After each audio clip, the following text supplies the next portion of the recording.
விகடனின் super hit நாவல்கள், தொடர்கள், கதைகள் எல்லாம் இப்ப ஆடியோ புத்தகங்களாக. சினிமாடம் வியூவர்ஸுக்கு வணக்கம். இந்த வீடியோவில் நம்ம பார்க்க இருக்கிற திரைப்படம் சமுத்திரக்கனி நடிப்பில் உருவாயிருக்கும் திருமாணிக்கம். இந்த படத்தை டைரக்ட் பண்ணியிருக்கிற நந்தா பெரியசாமி.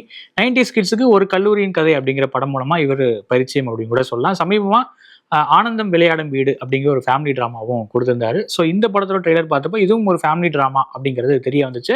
அண்ட் சமுத்திரக்கனியோட யூஸ்வலான அந்த ஒரு ஃபிலாசபிக்கல் டச்சும் இதில் இருக்கும் அப்படிங்கிறது நமக்கு தெரிஞ்சது. ஸோ அதை எந்த அளவு கரெக்டான மீட்டரில் சொல்லியிருக்காங்க, படம் எந்த அளவு என்டர்டெய்னிங்காக இருந்துச்சு, ட்ராமாவாக இருந்துச்சு, இதெல்லாமே இந்த வீடியோ ரிவ்யூவில் பார்க்கலாம். வாங்க ரிவ்யூவில் போகலாம்.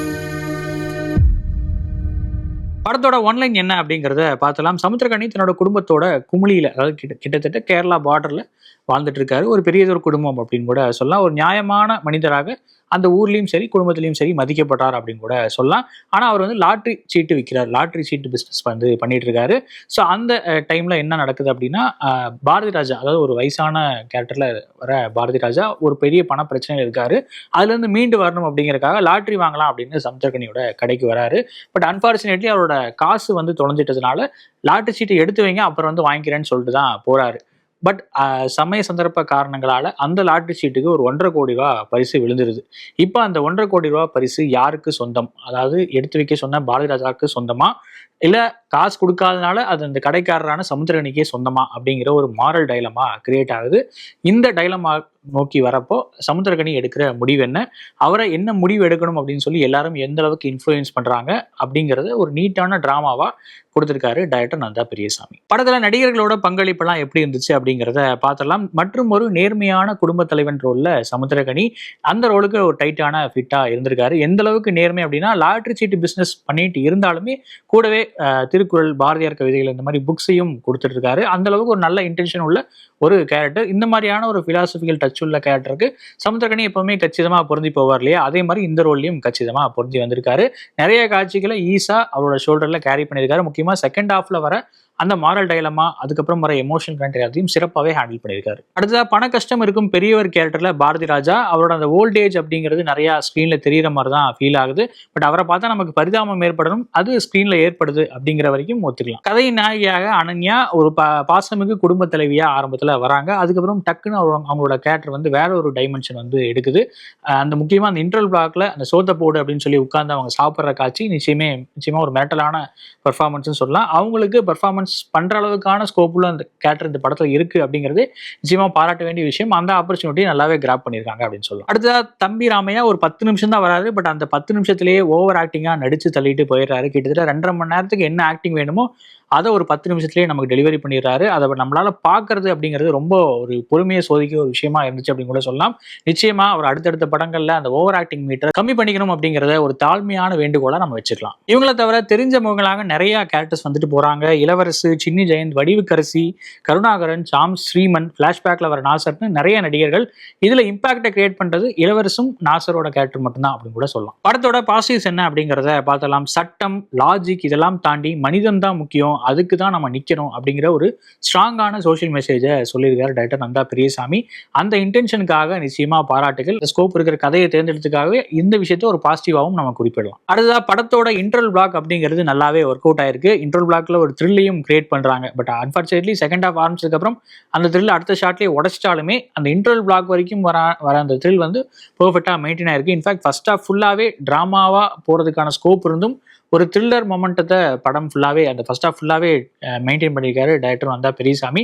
அதுக்கு நிச்சயமா அப்ரிசியேஷன். ஒரு எங்கேஜிங்கான வாட்சா ஃபர்ஸ்ட் ஹாஃப் இருந்தது அப்படின்னு கூட சொல்லலாம். அடுத்தது சுகுமாரோட விஷுவல்ஸ் ரொம்பவே பிரில்லியண்டாவே இருந்துச்சு. அந்த குமிழி அண்ட் இடுக்கி அப்படிங்கிற அந்த லேண்ட்ஸ்கேப்பே பாதி வேலையை செஞ்சிரும் அப்படின்னாலுமே அந்த விஷுவல்ஸை அழகா அள்ளிட்டு வந்திருக்கு அவரோட கேமரா. முக்கியமாக சமுத்திரக்கனியோட ஃபேமிலி வந்து ஒரு பிக்னிக் ட்ரிப் போவாங்க. அங்கே வந்து ஒரு மலை மேலே எல்லாம் அப்படியே நடந்து போவாங்க. அந்த ஷாட் ரொம்பவே சிறப்பாக இருந்துச்சு. நிறைய காட்சிகள் குறிப்பிடும் சொல்ல முடியாது இருந்துச்சு.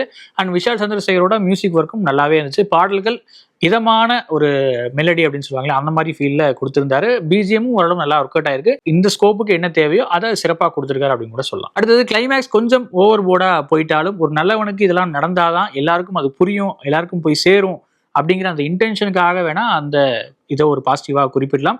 அந்த விஷயத்தில் அதாவது கிளைமேக்ஸில் கொஞ்சம் சீஸியாக ஃபீல் இருக்குது, ஒரு ட்ராமாவாக ஃபீல் இருந்தாலும் இந்த ஒரு இன்டென்ஷனுக்காக எகைன் அதையும் ஒரு பாசிட்டிவாக நம்ம நோட் பண்ணிக்கலாம். படத்தில் இதெல்லாம் பெட்டராக இருந்திருக்கலாம் அப்படிங்கிறத பார்த்தலாம். பம்பர் அப்படிங்கிற ஒரு படம் 2023ஆம் ஆண்டு வெளியாச்சு. ஹரிஷ் பெரடி, வெற்றி உள்ளிட்டவங்க முக்கியமான ரோல்ஸ்ல அதில் நடிச்சிருப்பாங்க. கிட்டத்தட்ட அந்த படத்தோட பிளாட்டும் இந்த படத்தோட பிளாட்டும் ரொம்பவே சிமிலராக ஃபீல் ஆகுது அப்படின்னு கூட சொல்லலாம். ஒரு சில காட்சிகள் மேட்ச் ஆனால் கூட ஓகே, அது ஒரு மாதிரி இன்ஸ்பிரேஷன் இல்லை ஒரு மாதிரி அப்படின்னு சொல்லி நம்ம ஒரு விமர்சனமாக கடந்து போயிடலாம். பட் படத்தோட கோர் பிளாட்டே அச்சு அசல் அப்படியே மேட்ச் ஆகுது அப்படிங்கிறது ஒரு நோட் பண்ண வேண்டிய விஷயம். அதனாலேயே இது ஒரு ஸ்ட்ராங்கான நெகட்டிவாக சொல்ல வேண்டியதாக இருக்குது. எது முன்னாடி எழுதப்பட்டது இல்லை எது முன்னாடி எடுக்கப்பட்டது அப்படிங்கிறதெல்லாம் நமக்கு தெரியல. பட் அது ரெண்டுக்கும் ஒரு ஈரி சிமிலாரிட்டிஸ் இருந்துகிட்டே இருக்குது அப்படிங்கிறது நம்ம படம் பார்க்குறப்போ ஃபீல் ஆகுது. அது ஏன் அப்படிங்கிறது புரியல. அது ஒரு நெகட்டிவா அதனால நோட் பண்ணிக்கிறேன். அடுத்தது டோட்டலா அந்த ஃபர்ஸ்ட் ஹாஃப்ல வர அந்த கிரியேட் ஆகிற அந்த த்ரில்லர் மொமெண்டம் அப்படிங்கிறது செகண்ட் ஹாஃப்ல காணாம போயிருது. அதுக்கு காரணம் ஸ்பீட் பிரேக்கரா வர அந்த ஃபிளாஷ்பேக் காட்சி தான். அந்த ஃபிளாஷ்பேக் இல்லைனாலுமே படத்துல பெருசா இம்பாக்ட் எதுவும் கம்மியா இருக்காதுன்னு தான் நினைக்கிறேன். குறிப்பா அந்த படத்தோட மெயின் பிளாட்டுக்கு எந்தவித பாதிப்புமே இருந்திருக்காது. மாணிக்கம் அப்படிங்கிற ஒரு கேரக்டருக்குமே எந்த பாதிப்பும் இருந்திருக்காது. அந்த ஃபிளாஷ்பேக்கை சொல்லாம கூட மாணிக்கம் நல்லவர் தான், அப்படி இப்படிப்பான முடிவு தான் எடுப்பார் அப்படிங்கிறத நமக்கு கிளியராகவே புரிய வைக்கிறதுக்கான காட்சிகள் முன்னாடியே இருந்துச்சு.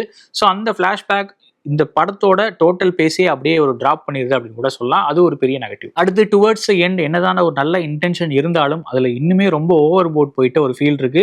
அதில் மெயின் குறையா நான் ஃபீல் பண்றது சோஷியல் மீடியா வைரல் வீடியோ அப்படிங்கிறத ஒரு ஈஸி வே அவுட்டா ஒரு ஒரு அதிகம் யூஸ் பண்ணப்பட்ட ட்ரூப்பா தமிழ் டைரக்டர்ஸ் யூஸ் பண்றாங்களோ அப்படிங்கிற ஒரு கேள்வியுமே இருக்கு. அதாவது எப்படி முடிக்கணும்னு தெரியல. அப்போ இந்த மாதிரியான ஒரு விஷயத்தை வச்சு முடிச்சிடலாம் அப்படிங்கிற மாதிரி அதை ஒரு ரிப்பீட்டடான ட்ரூப்பா நிறைய இடங்கள்ல யூஸ் பண்றாங்க. அது ஈஸி வே அவுட்டா யூஸ் பண்றது நிச்சயமா எனக்கு ஒரு மைனஸா தான் ஃபீல் ஆச்சு. அடுத்ததா இன்னொரு சின்ன மைனஸ் குறிப்பிடணும் அப்படின்னா சமுத்திரக்கனி அவரோட கேரக்டரை அவ்வளவு நியாயமானா அவ்வளவு நியாயம் பேசுறவரா காட்சிப்படுத்துறாங்க.